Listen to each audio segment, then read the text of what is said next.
Saudaraku yang terkasih dalam Kristus,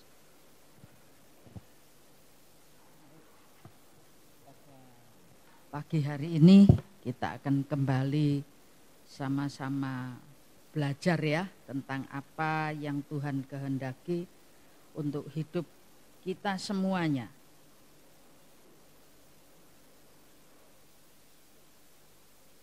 Supaya tujuan kita di dalam mengiring Tuhan itu boleh tercapai. Halo, Anda punya tujuan untuk ikut Tuhan? Tujuan Anda apa kira-kira? Oh, aku mau supaya diberkati, aku mau supaya sukses, aku mau supaya macam-macam, saudaraku ya.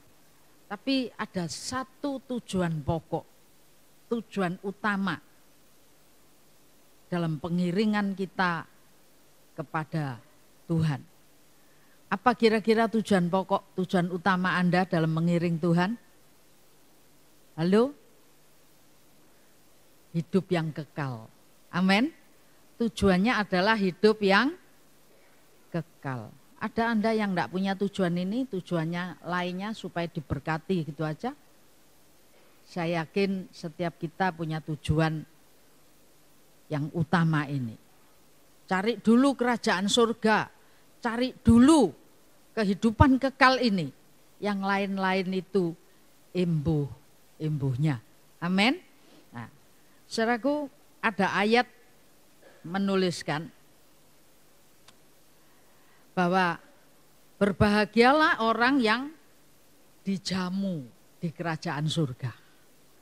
Anda mau dijamu di kerajaan surga, besok kalau Tuhan Yesus datang, Anda mau ada di tengah pesta itu, lalu Anda dijamu di kerajaan surga, ketika pesta itu terjadi, Anda ada di sana. Amin. Atau Anda, aku kan ceritai, aku ndak melok ai. Wah, saudara, ya eman-eman ya. Sekarang enggak tahu sih, zaman saya muda-muda dulu. Ada banyak anak-anak muda itu kalau ada pesta, Sabtu itu cari kemana ada pesta. Mereka rombongan datang, ikut makan di sana. Walaupun enggak diundang, saudaraku.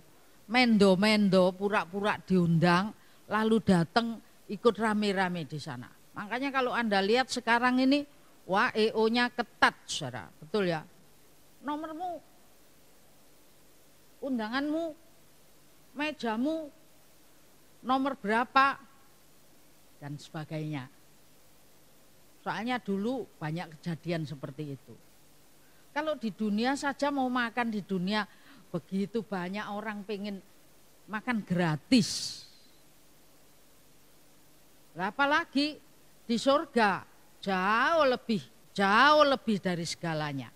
Ini dibaca aja yuk, Lukas 14 ayat 15b. Lukas 14 ayat 15b. Berbahagialah orang yang akan dijamu dalam kerajaan Allah. Berbahagialah orang yang akan dijamu dalam kerajaan Allah. Anda termasuk undangan enggak? Ayo, sekarang diuji kira-kira Anda ini termasuk punya tiket enggak? Hati-hati saudara, kencerit. kita mesti tahu kita punya tiket. Berbahagia orang yang dijamu dalam kerajaan Allah. Betul enggak ini? Benar. Tapi saya ingin menunjukkan kepada Anda, ada dua golongan. Ini sudah dijamu, ada terjemahan yang lain, berbahagialah orang yang diundang dalam pesta nikah anak domba. Diundang, dijamu. Beda enggak kira-kira diundang sama dijamu? Halo, ada bedanya enggak diundang sama dijamu? Diundang tuh masih terima undangan. Dijamu itu sudah makan, saudaraku ya. Makan, jadi terima perjamuan gitu. Nah, Anda ingat beberapa kali kita sudah periksa bagian tentang dalam Matius 22, enggak usah dibaca yang ini, ayat 11 sampai 13. Orang yang dipanggil, diundang semua masuk dalam pesta raja, lalu setelah waktunya pesta, waktunya terima jamuan, raja itu datang dan dilihat. Apa yang terjadi? Ayat 12-nya dibaca aja Bu, 12 dan 13. Matius 22 ayat 12 dan 13. Matius 22 ayat 12 sampai 13. Ia berkata kepadanya, "Hai saudara, bagaimana engkau masuk kemari dengan tidak mengenakan pakaian pesta?" Tetapi orang itu diam saja. Lalu kata raja itu kepada hamba-hambanya, "Ikatlah kaki dan tangannya dan campakkanlah orang itu ke dalam kegelapan yang paling gelap. Di sanalah akan terdapat ratap dan kertak gigi." Ya. Ini sudah di tengah-tengah jamuan, saudaraku ya. Waktu hendak menikmati perjamuan, rajanya sudah datang. Tahu-tahu bukan cuma diusir keluar, tapi diikat, dilempar ke tempat kegelapan yang paling gelap, dan di sana tangisan, kertaan gigi, sampai keretek-keretek giginya, saudaraku ya. Karena apa? Penderitaan yang amat sangat. Jadi kalau terima undangan saja, kalau sudah masuk saja, Anda jangan puas. Anda harus memastikan diri bahwa Anda adalah orang yang diperkenan untuk duduk dalam jamuan itu dan menikmati perjamuan itu. Saya ingin menunjukkan dua pemandangan yang berbeda. Dua cerita dengan dua keadaan yang sangat berbeda. Di ayat yang kita baca Matius 22 ini ada di Lukas juga pasal 14. Di situ ceritakan bahwa sudah duduk di perjamuan pesta, sudah diundang, sudah duduk, sudah dipilih, saudaraku ya. Tapi sayang pada saat hendak jamuan dibagikan, orang ini ternyata dipastikan, ditentukan untuk tidak boleh ikut makan dan keluar. Sebabnya apa? Tadi apa sebabnya? Kok enggak ada yang jawab? Enggak ngrungokno ya lek waca ya. Sebabnya apa? Enggak pakai baju pesta. Jadi baju ini penting. Identitas. Kalau Anda lihat polisi, saya enggak ngerti sih, ada pangkatnya stripnya gini, 1. Ada yang 2, ada yang V kualik gini, saudaraku ya. Macam-macam lah, itu menunjukkan identitas. Kalau Anda kelihatan di jalan baju loreng, oh ini angkatan laut, ABRI. Kalau lihat bajunya coklat, oh polisi. Tapi polisi ambek satpam, saudaraku, Anda rada-rada susah membedakan. Mungkin cuma di pangkat-pangkatnya sini. Nah, itu harus dibedakan itu, supaya orang jelas tahu. Tapi paling tidak Anda tahu, oh ini satpam, ini polisi, ini ABRI, ini KKO yang pakai baret merah, angkatan laut, ini apa? Identitas. Nah, ketika ada di pesta itu, identitas Anda akan dicek. Ya. Identitas Anda akan dicek, dan ketika pengecekan kalau identitas Anda itu tidak sesuai dengan yang ditentukan, maka bukan cuma diusir keluar, tapi diikat, dilempar keluar, dianiaya, dipukuli di depan, di luar sana, di tempat yang sangat-sangat mengerikan. Ojo sampai yo, amin. Ojo sampai gitu ya. Padahal ada fenomena yang lain, ada ayat yang menuliskan sebuah cerita yang lain ya. Di dalam Sakarya pasal 3 ayat 1 sampai 7. Sakarya 3 ayat 1 sampai 7. Kemudian ia memperlihatkan kepadaku imam besar Yesua berdiri di hadapan malaikat Tuhan, sedang iblis berdiri di sebelah kanannya untuk mendakwa dia. Lalu berkatalah malaikat Tuhan kepada iblis itu, Tuhan kiranya menghardik engkau, hai iblis. Tuhan yang memilih Yerusalem kiranya menghardik engkau. Bukankah dia ini puntung yang telah ditarik dari api? Adapun Yosua mengenakan pakaian yang kotor waktu dia berdiri di hadapan malaikat itu, yang memberikan perintah kepada orang-orang yang melayaninya. Tanggalkanlah pakaian yang kotor itu daripadanya. Dan kepada Yosua ia berkata, lihat, dengan ini aku telah menjauhkan kesalahanmu daripadamu. Aku akan mengenakan kepadamu pakaian pesta. Kemudian ia berkata, taruhlah serban tahir pada kepalanya. Maka mereka menaruh serban tahir pada kepalanya dan mengenakan pakaian kepadanya. Sedang malaikat Tuhan berdiri di situ. Lalu malaikat Tuhan itu memberi jaminan kepada Yosua, katanya, beginilah firman Tuhan semesta alam. Apabila engkau hidup menurut jalan yang kutunjukkan dan melakukan tugas yang kuberikan kepadamu, maka engkau akan memerintah rumahku dan mengurus pelataranku, dan aku akan mengizinkan engkau masuk ke antara mereka yang berdiri melayani di sini. Amin. Harusnya penglihatan ini, saudaraku ya, Yosua tidak pakai pakaian pesta.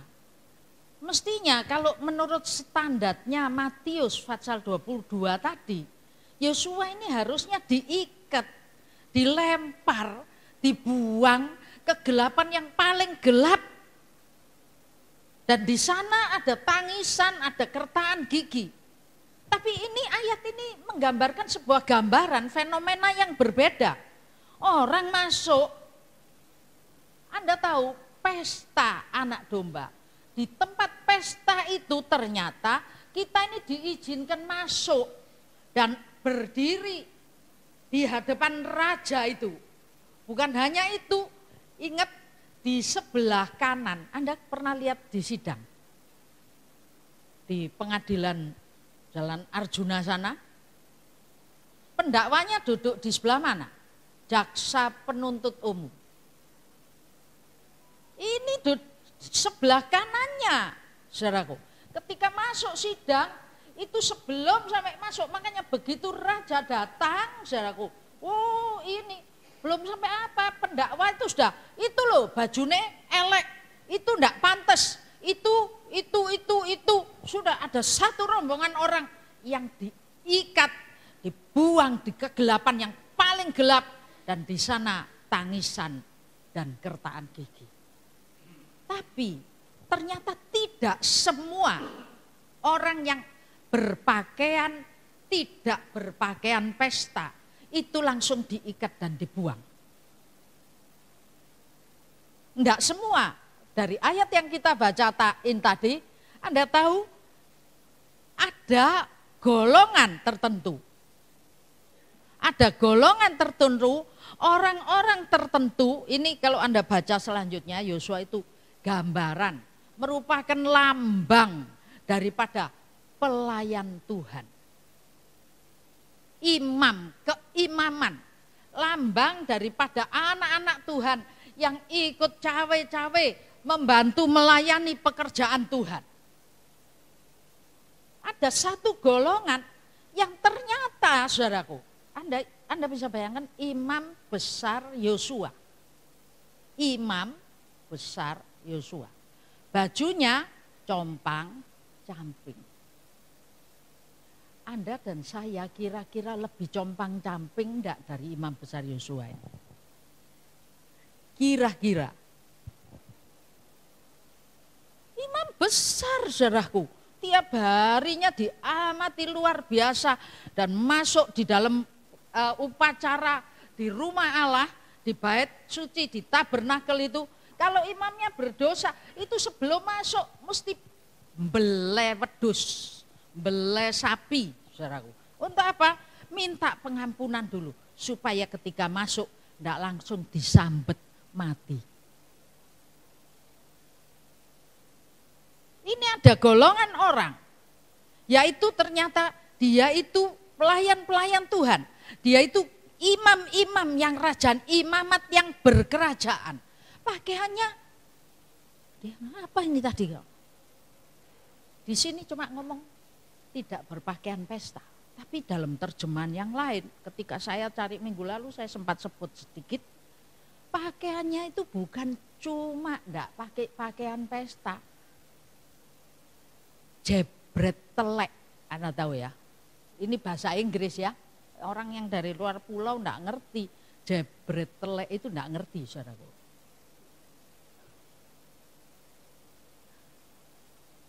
Di bajunya Imam Besar Yosua ini lengket kotoran binatang dan kotoran manusia. Wah, di pesta, saudara. Oh, begitu Imam Besar Yosua datang. Oh, bajunya bau basin. Kotoran bukan kotorannya anak kecil, saudara. Kotoran manusia, kotoran binatang. Di sana ada onta, ada kambing. Itu yang banyak domba dan onta di sana itu, saudara. Lah, kalau masuk ke pesta bajunya jebret telek, saudaraku ya.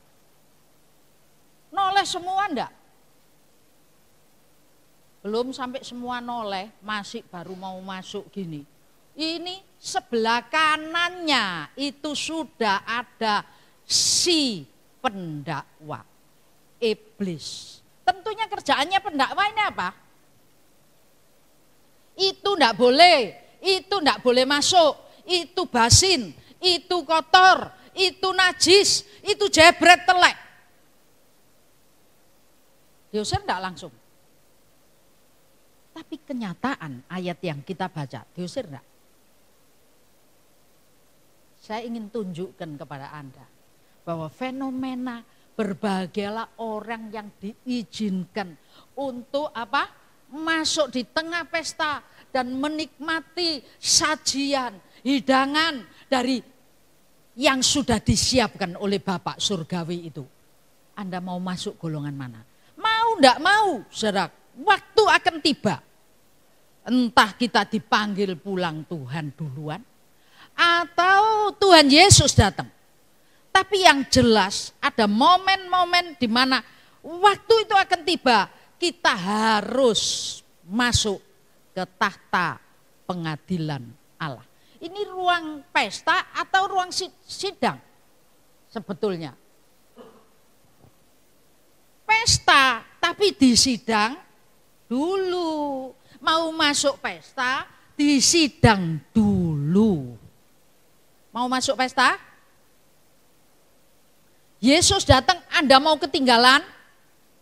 Lah iyalah enggak toh ya. Berarti kan mau pakai masuk ruang pesta toh.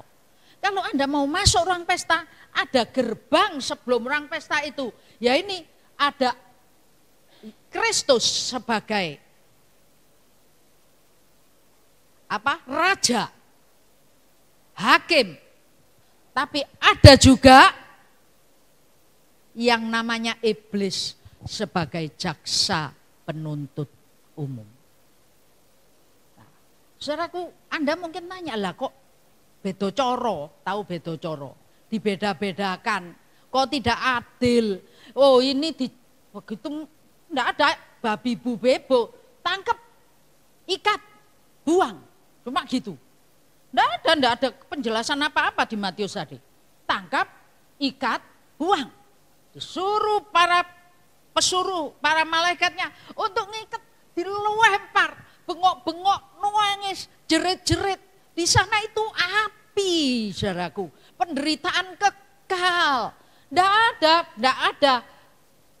Apa kalau istilahnya ujian yang masih kuliah ya, mau lagi, ujian ulangan. Udah ono ya wis di situ entek, habis. Makanya buat Anda yang saat-saat hidup ini, Anda masih diberikan peringatan-peringatan oleh Tuhan. Wow, hargai peringatan itu. Jangan diabaikan, saudaraku ya. Dan saya ingin tunjukkan ada beberapa tahap dan orang yang jenis apa yang di-upgrade bajunya. Betul ya, di-upgrade. Bajunya di-upgrade. Saya sekali waktu mau ke, enggak ingat aku mau kemana, beli tiket Surabaya Jakarta, lalu Jakarta ke luar negeri, enggak kemana. Itu beli tiket ya, hemat-hemat tiket ekonomi, saudara. Beli tiket ekonomi, tapi karena yang ekonomi ini delay gitu, akhirnya apa yang terjadi? Waduh, enggak nututi, aku bilang itu jamnya enggak nututi. Saya di-upgrade, enggak tahu bayar tiket apa? Bisnis, numpak bisnis. Wah, harganya beda berapa, Bu? Bisa 2 kali lipat ya. Bisa mahal kayak kaca akeh, saudara. Seneng ya di-upgrade ya? Seneng enggak? Anda masuk cari rumah makan all you can eat. Makan sak wareke lu. Ini kelas 1, ini kelas 2, ini kelas 3. Yang kelas 3 isinya pecel, urap-urap gitu ya. Terus yang kelas 2 isinya babi panggang, ayam goreng gitu ya. Lalu yang kelas 3 isinya, wow, apa itu? Ikan yang kalengan mahal itu, 1 kaleng 1 juta itu, saudaraku ya. Lalu sarang burung, lalu apa? Anda beli tiket kelas 3. Beli all you can eat-nya kelas 3. Sudah masuk sana, harusnya cuma makan pecel sama urap-urap di sana. Terus ada orang di sebelah situ. Oh ini masuk ke kelas 1. Bersyukur enggak? Itu mending pecel urap-urap untuk mangan. Lah iki tuku tiket menuju ke api yang kekal. Terus dipindah masuk ke pesta besar. Ini satu hal yang sangat luar biasa. Kalau ditinjau dari bajunya Imam Besar Yosua ini, harusnya dapatnya dibuang juga ke neraka. Nah, saya ingin tunjukkan kepada Anda di ayat yang ke-7 tadi ya. Yang ke-7, apabila siapa yang boleh upgrade, siapa yang bisa bajunya bukan cuma elek, bukan cuma kotor. Di sini dituliskan kotor, ada terjemahan lama, Alkitab LAI, terjemahan lama itu bajunya Imam Yosua compang-camping gitu ya. Di terjemahan baru kok tidak berpakaian pesta. Terjemahan sebelum ini bajunya kotor. Tapi kalau Anda cari lagi di terjemahan yang lain, bajunya jebret tai. Harusnya dibuang, ini buat roso ruangan iso gibras-gibras minggat kabeh, saudaraku. Lalu siapa yang bisa di-upgrade? Anda mau di-upgrade? Ini kalau Imam Besar Yosua saja bajunya tidak memenuhi syarat untuk masuk pesta.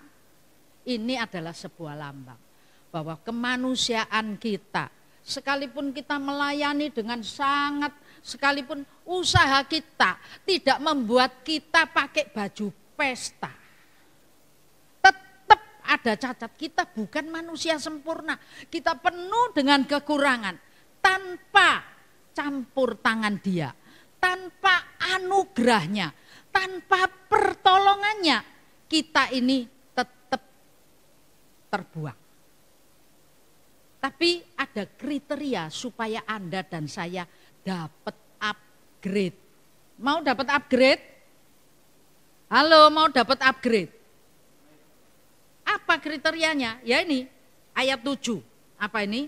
Apabila engkau, dibaca bareng, ayo mulai apabila. 3, 2, 1. Apabila engkau hidup menurut jalan yang kutunjukkan dan melakukan tugas yang kuberikan kepadamu. Nanti upahnya ini lain lagi, maka engkau akan gitu ya. Bukan cuma masuk di pesta, tapi diizinkan untuk bersama-sama dengan para malaikatnya di sana untuk melayani dia. Wow, luar biasa saudaraku ya. Jadi dianggap orang sendiri, sudah diterima sebagai keluarga besar daripada kerajaan Allah itu. Bukan cuma tamu undangan duduk, bukan. Tapi Anda akan masuk di upgrade sampai jadi keluarga inti. Kalau ada pesta keluarga inti sama keluarga biasa, sama orang luar beda enggak? Beda. Anda bukan orang luar yang duduk, tapi Anda di-upgrade jadi keluarga inti, diterima dengan hangat dan bahkan dipercaya dengan banyak perkara. Tapi syaratnya tadi ada 2. Yang pertama bicara soal apabila engkau hidup menurut jalan yang ditunjukkan Tuhan. Dan yang kedua, melakukan tugas. Hati-hati saudaraku ya. Jadi hidup menurut jalan Tuhan. Hidup menurut firman Tuhan. Hidup dalam ketaatan penuh kepada Tuhan. Dan yang kedua, melakukan tugas yang dipercayakan. Halo, Anda tahu Anda dipercaya sama Tuhan untuk tugas-tugas tertentu? Enggak lah, aku teko nang gereja. Timbang gereja kotong sakno aku teko. Tuh bisa. Ada orang ngomong gitu, ada orang mikir gitu. Tapi kalau enggak, aku ini pokoknya mingguan datang ibadah timbang enggak. Ada banyak alasan, tapi saya ingin tunjukkan kepada Anda 2 kriteria tadi. Anda mau di-upgrade kan? Anda mau masuk dalam ruang pesta, Anda mau menikmati, diundang menikmati sajian yang disiapkan Tuhan, dan bahkan bukan hanya itu, Anda mau jadi keluarga besar kerajaan Allah yang diizinkan ada di hadapan hadiratnya. Syaratnya cuma 2.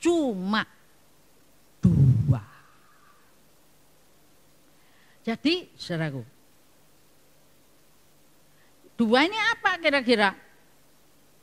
Hidup sesuai dengan jalan yang ditetapkan Tuhan. Tidak usah dibaca. Roma 1 ayat 16 dan 17. Firman Allah itu adalah kekuatan Allah. Firman itu adalah kekuatan Allah yang menggandeng kita, menuntun kita, menggenggam tangan kita untuk menggandeng menuntun berjalan sesuai dan jalan yang ditetapkan olehnya sampai pada keselamatan. Roma 1:16. Firman Allah itu adalah kekuatan Allah, kepanjangan tangan Allah. Jadi kalau Anda tahu menghargai firman, saya yakin ini salah satu kriteria yang Anda penuhi. Amin. Ojo firman gak ngerti gak apa-apa. Bukan saudara, firman harus ngerti. Bukan cuma hanya ngerti, dihidupi. Karena firman itu adalah kepanjangan tangan Allah yang gegem Anda. Ketika Anda mau kejeblong got gini, ditarik. Ketika Anda mau salah jalan, ditarik. Itu firman. Amin. Itu firman adalah rambu-rambu yang dipasang di jalan raya supaya Anda dan saya selamat sampai tempat tujuan. Itu firman. Ya. Lalu Roma 3 dibaca aja yang ini ayat 22, 25 22 dan 25. Iya 25 lah. Roma 3 ayat 23 22 dan 25. Roma 3 ayat 22 dan 25. Yaitu kebenaran Allah karena iman dalam Yesus Kristus bagi semua orang yang percaya, sebab tidak ada perbedaan. Kristus Yesus telah ditentukan Allah menjadi jalan pendamaian karena iman dalam darahnya. Ya, hal ini dibuatnya untuk menunjukkan keadilannya. Jadi di Roma 3 ayat 22 dan 25, kebenaran Allah karena iman dalam Yesus Kristus. Firman itu adalah kebenaran. Kalau kita punya iman dalam Yesus Kristus, kita tentu hidup dalam kebenaran Allah. Dan kebenaran Allah ini, saudaraku ya, Kristus Yesus ditentukan menjadi jalan. Tadinya kita ini tidak diwawo. Ya memang saudara, bayangin Yosua, semua pesta, Yosua imam besar datang. Saya tunjukkan ya, saudara, yang jebret telek. Permisi ngomong ini di mimbar. Yang penuh dengan kotoran itu di sebelah mananya kira-kira? Bajunya orang Israel itu jubah. Di jubah itu ada jumbai-jumbainya. Saudaraku. Tahu ya, jubah ada jumbai kiwir-kiwir gitu. Lah kalau jalan di Israel sana, yang pernah ke Israel, saudaraku ya, ini tanahnya enggak sebaik sini. Waduh, tanahnya berdebu, bukan hanya berdebu, onta jalan ngebrok, kambing jalan ngebrok, domba jalan ya ngebrok, domba, kambing, onta banyak di sana itu.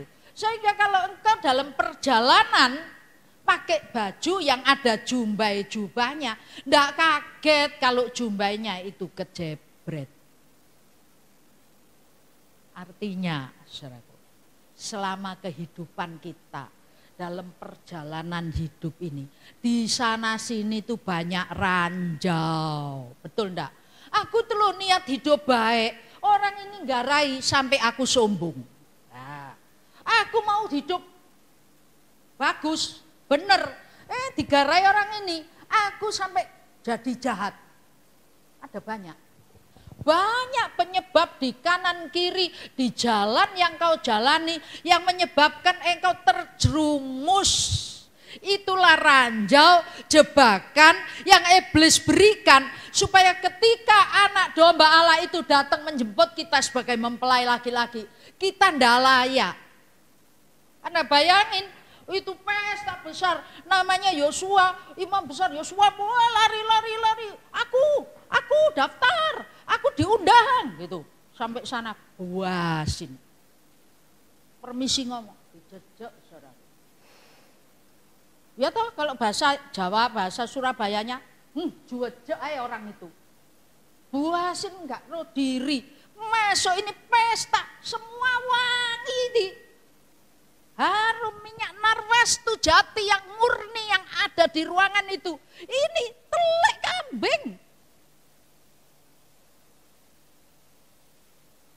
Tapi Kristus sudah ditentukan untuk menjadi pendamai. Amin. Harusnya kita dijejak keluar. Oleh karena dosa-dosa kita dan kesalahan kita. Tapi karena kita ini punya hati yang mau hidup menuruti kebenaran Allah. Ada orang kan gini, Anda kalau kadung keliru, pernah kadung keliru, keprocot keliru, bojok aja, habis bojok, cut gitu. Anda pernah ditegur sama Roh Kudus enggak? Gus, keprocot rek. Gitu, ampun Tuhan, gitu ya.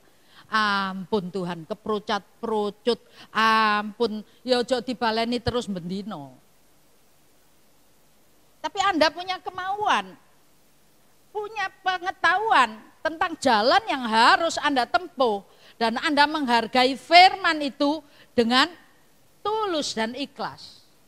Ini luar biasa, saudaraku ya. Ini suatu hal yang luar biasa. Ya. Coba dibaca Efesus pasal 1 ayat yang ke-7. Ini di depan kita ada. Oleh darahnya. Amin. Efesus 1 ayat 7. Sebab di dalam Dia dan oleh darahnya kita beroleh penebusan, yaitu pengampunan dosa, menurut kekayaan kasih karunia-Nya. Nah, sebab apa? Di dalam Dia dan oleh darahnya. Tadi Yosua imam besar pakai baju yang bau kotoran, saudaraku. Oh, iblis sudah bengok-bengok, rame, banter. Ayub pasal 1 ayat 7. Wah, iblis itu kemana-mana ke dunia ngider. Beredar-edar ke dunia, seluruh dunia dikelilingi sama setan ini. Sehingga ketika Ayub itu jadi orang benar, iblis ngomong, saking mbok berkati, saking mbok lindungi, saking mbok tulungi. Nuduh saudara iblis ini. Iblis kemana-mana. Lah hari itu imam besar Yosua masuk, iblis itu sudah tunjuk-tunjuk. Tapi oleh karena di dalam Kristus, amin. Di sini tidak disebutkan pribadi siapa, tapi ada Dia, ada iblis, ada para malaikat, dan ada Yosua imam besar. Dia di sini adalah Yesus Kristus. Di dalam Yesus Kristus, oleh Yesus Kristus, dalam darah yang sudah dicurahkannya di atas kayu salib di Bukit Golgota itu, kita semua sudah diampuni dosa kita. Amin. Sudah diampuni. Itu sebabnya ketika dia masuk, iblis enggak tahu ngomong apa aja, enggak dirungokno dan tidak dicatat dalam penglihatan ini. Tidak dicatat, tidak diperhatikan. Tuduhan iblis enggak ada artinya apa-apa. Artinya gitu, saudara. Enggak bermanfaat apa-apa. Karena begitu imam besar datang pakai baju yang kotor, yang tidak layak, ini dia ini, yaitu Yesus Kristus, langsung ngomong, lepas pakaiannya. Ada 4 langkah. Ada 4 langkah. Langkah 1 apa? Lepas, tanggalkan pakaian kotornya. Amin. Tanggalkan pakaian kotornya. Yang kedua apa? Gantikan dengan pakaian yang baru. Pakaian pesta. Dan Tuhan mengatakan, Dia mengatakan, dengan ini aku menjauhkan kesalahanmu daripadamu. Amin. Amin. Dipakai pakaian baru. Terus setelah pakai pakaian baru, dikasih hiasan patam. Patam itu di sini nanti dilihat di Keluaran, itu adalah hiasan kepala yang ditulis kudus bagi Tuhan. Tapi juga ada ornamen. Ornamen ini di mana? Di jumbai jubah.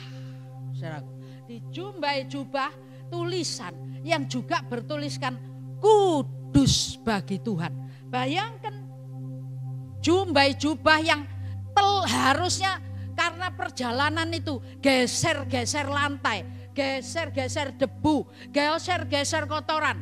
Di jumbai jubah itu diukirkan, dipasang ornamen kudus bagi Tuhan. Lalu dipasang juga permata bermata 7. Ini nanti saya lanjutkan minggu-minggu depan, saudaraku ya. Tapi untuk yang minggu ini Anda harus tahu, Anda mau ikut dalam perjamuan, Anda mau diterima masuk dalam perjamuan, Anda mau diizinkan setelah melewati ruang sidang, Anda boleh masuk di ruang perjamuan dan menikmati perjamuan itu. Ada Yesus. Masuk di dalam Yesus. Aku jalan kebenaran dan hidup. Oleh darahnya, amin, di dalam beriman kepada Yesus. Oleh darahnya terima pengampunan, pendamaian. dan hidup di dalam pimpinan Roh Kudus, berjalan dalam tuntunan firman yang diurapi Roh Kudus, maka jalan Anda ini tahap 1. Oke, lolos, gantiin bajune gitu. Seneng enggak? Gantiin bajune. Saya yakin ketika Imam Besar Yosua jalan dengan bau basi, saudaraku, dia sendiri ya risih. Tapi apa daya, sudah lengket di badan. Risih, saudara. Saya yakin setiap Anda tahu kekurangan Anda. Dan Anda pun risih dengan kekurangan itu. Aku lu merucut aja. Meso terus, omonganku kotor terus, bojok terus, sombong terus, apa terus. Tiap Anda punya kekurangan beda-beda. Dan tiap Anda sadar akan kekurangannya. Ada di jubah itu, ada kotoran yang lengket. Tapi oleh kuasa darah Yesus, dalam kematiannya dia menebus kita semua. Supaya dosa kita dijauhkan dari kita. Ketika dosa itu dijauhkan dari kita, apa yang terjadi? Kita sudah pakai pakaian pesta. Amin. Kita bangkit.